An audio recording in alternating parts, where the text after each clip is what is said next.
Matthew, Mark, Luke, and John, who were they? Matthew who?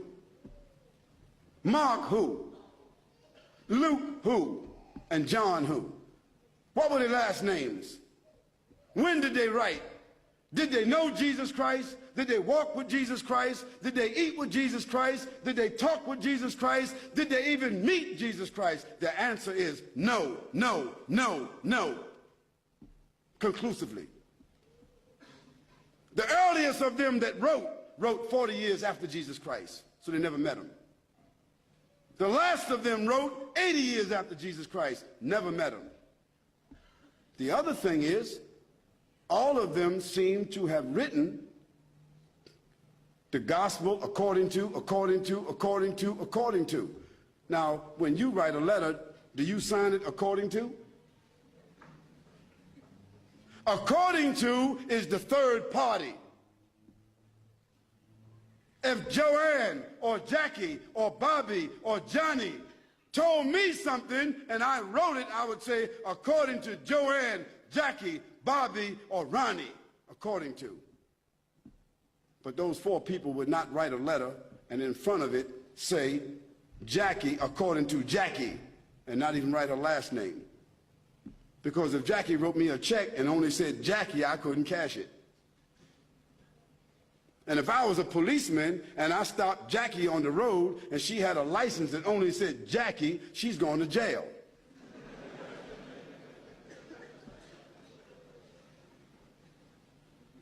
Where in the world is a document with only one name of four different writers that did not meet the one whom they're writing about? Where is that accepted in the whole world? Nowhere except in the Bible. And the church fathers and the church writers and the Christian historians, they all agree that perhaps those four writers themselves were only pen names. Because a writer would not write his first name according to. And there's a great amount of suspicion that the man called Paul, Saul of Tarsus, that because he wrote all the books from Acts all the way to the end of the New Testament, how many books is that? How many? 16, 15, 17, 19? All the books of Acts on, Colossians, Ephesians, Corinthians, Romans, Galatians, all of those books are written by whom? Paul, Saul of Tarsus, another man who never walked, who never talked, who never met, who never ate, who never prayed, who never knew Jesus Christ. Isn't that something? Now here we find four writers and another one between them that wrote all the New Testament books that never talked, never walked, never ate, never prayed, never met the man called Jesus Christ. Yet in their words, the first mentioning of the Trinity came from where? From Jesus or from them? The first mentioning of Jesus being divine, a man God, came from whom? From them. The first mentioning that Jesus is the Son of God came from whom? From them. Jesus never said in his own words any such words, but it was the men who never met him, who claimed to have written, who didn't know their last names. And Paul, by the way, before he had that vision on the road to Damascus that only he saw and only he heard, guess what his occupation was? Do you know?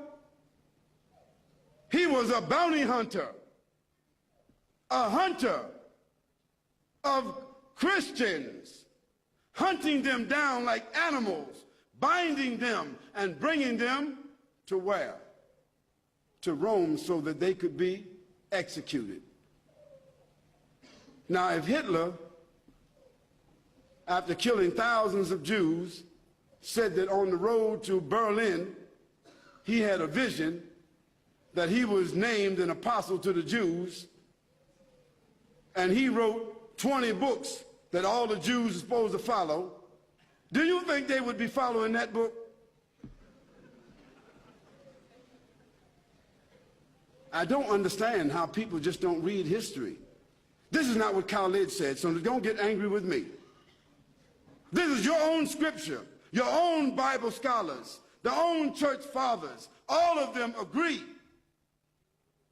that Paul never met Jesus, that Matthew, Mark, Luke, and John never met Jesus. By the way, they were not disciples.